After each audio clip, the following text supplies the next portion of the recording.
what did happen to the last 10? I ran away with my life, fast forward, never turn back again. It's kind of funny that the moment त्या घरामध्ये अशा त्या विकत घेत असताना आपण विचार करत असतो की त्या आपण घ्यायला हव्यात. तर मिशोवरनं काही प्रोडक्ट्स मागवले आहेत घरासाठी. तर सिंपल प्रोडक्ट्स आहे, डेली यूजचेच प्रोडक्ट्स आहेत सगळे. तर त्याचं अनबॉक्सिंग पण करते आणि ते केल्यानंतर ते मला खरंच यूजफुल आहेत की नाही त्याचा खरा रिव्ह्यू मी तुमच्यासोबत शेअर करणार आहे. आणि तुम्ही त्या वस्तू घ्यायला हव्या की नाही ते पण तुम्हाला सांगणार आहे. तर चला मग सुरू करूया आजच्या. तर हा मिक्सर जार आहे. हा मला खरंच खूप यूजफुल वाटला. जसं की आपण बघतो की अशा टाईपचे ग्राइंडर्स मिळतात बाजारामध्ये, पण ते खूप महाग असतात. म्हणजे 4 ते 5 हजारापर्यंत आपल्याला साधारण त्यांची रेंज असते. पण आता ह्या आपल्या मिक्सरलाच जर असा जार जर मिळाला तर किती छान होईल. तर तसाच हा जार आहे. हा साधारण 200 रुपयापर्यंत मिळतो आणि अतिशय यूजफुल आहे. स्मूदीज किंवा तुम्हाला काही ड्रायफ्रूट्सची पावडर बारीक करायची असेल, कुठले पण मसाले बारीक करायचे असतील तर हा जो जार आहे हा अतिशय उपयुक्त आहे. बाजारातनं कुठली पण वस्तू आणली की आपण स्वच्छ आधी धुवून घ्यायची, त्यानंतर वापरायचं आहे. आणि मुलांना आपल्या घरामध्ये कुठली पण छोटी का वस्तू असली की त्यांना खूप एक्साइटमेंट असते ती यूज करायची. आणि ह्या मिक्सर ग्राइंडरचं मी तिला सांगितलं की याच्यामध्ये आपण ज्यूस वगैरे बनवू शकतो. तर तिला खूप छान वाटलं. तर ती बोलली की चल बनवूयात आणि ती बोलली मी बनवते. म्हटलं चल ठीक आहे. तर मी तिला ॲपल कट करून दिला आणि दूध टाकलं थोडंमध्ये. तिने साखर वगैरे टाकली आणि तिनेच त्याचं जार वगैरे जे आहे ते लावला. आता मी बारीक करून घेतो आहे आणि आता तुम्हाला दाखवू की ॲपल मिल्कशेक कसा तयार झाला आहे. तर बघा तुम्ही, खूप चांगला ॲपल मिल्कशेक तयार झाला आहे. ते झाकण थोडंसं लूज लागलं होतं त्यामुळे स्टार्टिंगला थोडं सांडलं, पण झाकण जे आहे ते व्यवस्थित तुम्ही पॅक लावा. तर ह्यानंतर मी याला बराच वेळ आता यूज करत आहे. जसे काही मसाले बारीक केले आणि सकाळी जे फळांचे ज्यूस आहे ते पण ह्यामध्ये छान बारीक होतं. तर हा एक खूप चांगला ऑप्शन आहे. तुम्ही हा नक्की घेऊ शकता. आता हे दुसरं जे प्रोडक्ट आहे हे फ्रीजसाठी खूप उपयुक्त आहे किंवा तुम्ही इतर गोष्टींसाठी पण यूज करू शकता. मल्टीपर्पज आहे.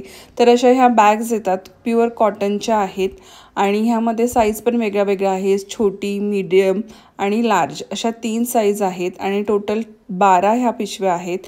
ह्या 100 रुपीजमध्येच मिळतात. ज्यावेळेस आपण जास्त क्वांटिटीमध्ये भाजी वगैरे आणतो त्यावेळेस ह्या अतिशय उपयुक्त आहेत. तुम्ही पालेभाज्या वगैरेसुद्धा किंवा फळभाज्या असतात, आपण कधी पावशेर अर्धा किलोसुद्धा आणतो. तर अशा भाज्या ज्या असतात तुम्हाला फ्रीजमध्ये स्टोअर तुम्ही व्यवस्थित ह्यामध्ये करू शकतात. खराब पण होत नाही आणि कॉटनच्या असल्यामुळे ह्या अतिशय उपयुक्त. याला फक्त यूज करण्याआधी पाण्यामध्ये 2 ते 3 तास भिजत घाला, स्वच्छ धुवून घ्या आणि छान वाळल्यानंतर तुम्ही त्या यूज करण्यासाठी घेऊ शकतात. तर हा फ्रीजसाठी किंवा इतर गोष्टींसाठी सुद्धा मल्टीपर्पज बॅग हा चांगल्या आहेत आणि क्वालिटी पण उत्तम आहे. त्यानंतरचं हे एक प्रोडक्ट आहे जे की माझा जो मॉप आहे ना तो खराब झालेला. आता डेली यूजसाठी, फरशीसाठी, पुसण्यासाठी तर लागतोच. तर मी ऑफलाईन वगैरे बघितला, मला खूप कॉस्टली वाटत होता. तर हा मिशोवर 200 समथिंग काहीतरी ह्याची प्राईज होती. तर मी हा मागवला, पण मी हा रिटर्न करणार आहे कारण की हा व्यवस्थित नाही आहे, तो फिट पण नाही झाला, त्यामुळे तो मी रिटर्न करणार आहे. त्यानंतर हे एक मॅट आहे. ह्यामध्ये एक लॉंग आणि शॉर्ट मॅट येते. आपल्याला किचनमध्ये हे अतिशय उपयुक्त आहे. ज्यावेळेस आपण स्वयंपाक बनवतो, जर तुम्ही चप्पल जर वापरत नसाल तर पायाखाली ही लॉंग मॅट ही खूप आता उपयुक्त आहे. आणि आता जसं थंडीचे पण दिवस येतील तर फरशी ही गार असते, तर त्या ठिकाणी तुम्ही हा मॅट यूज करू शकता. लुक पण छान आहे आणि उपयुक्त आहे. तर हा चांगला आहे.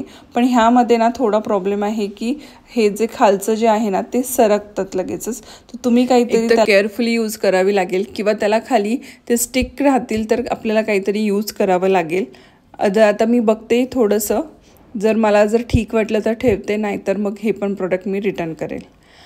आणि ह्या ज्या आहेत ह्या बॅग्स आहेत, शू बॅग्स आहेत. तर तुम्ही ह्या ट्रॅव्हलिंगमध्ये पण यूज करू शकतात किंवा तुमचं जे शू स्टँड असतं तर त्या ठिकाणी पण तुम्ही यूज करू शकता.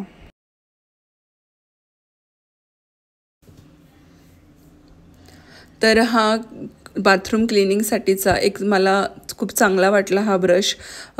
जर तुम्हाला बसून जर तुम्हाला बाथरूमची जी टाईल्स असते ती साफ करायची नसेल तर तुम्ही हा नक्की यूज करू शकतात. स्टँडिंग आहे आणि बऱ्यापैकी व्यवस्थित फरशी जी आहे ती क्लीन होते. तुम्ही जे आपलं लिक्विड असतं ते टाकायचं आहे आणि व्यवस्थित घासून घ्यायचं आहे. बऱ्यापैकी चांगली फरशी निघते. म्हणजे खाली बसून डेली क्लीन केल्यापेक्षा हा स्टँडिंग क्लिनिंगचा चांगला ऑप्शन आहे. आणि हे पण एक चांगलं ऑर्गनायझर आहे. हे 94मध्ये 2 आलेले आहेत. तर एक जे आहे ते मी माझ्या ड्रेसिंग टेबलच्या इथे यूज केलं आहे आणि एक जे आहे ते मिश्काच्या स्टडी टेबलसाठी यूज केलं आहे. वेगवेगळे पेन्सिल वगैरे ते सगळं अरेंज करण्यासाठी, इरेजर वगैरे जे पण तिचं सामान असेल ते. तर हे खूप स्वस्त आहे. तर हे होते काही यूजफुल प्रोडक्ट घरासाठीचे आणि सगळे 200 रुपीजच्या अंडरच आहेत. तर तुम्हाला यापैकी जे पण प्रोडक्ट्स आवडले असतील, तुम्हाला घ्यायचे असतील, उपयुक्त वाटले तर ते तुम्ही मला कमेंट सेक्शनमध्ये सांगा. मी तशी लिंक तुम्हाला प्रोव्हाइड नक्की करेल. तर व्हिडिओ आवडल्यास व्हिडिओला लाईक, शेअर आणि सबस्क्राईब करायला विसरू नका.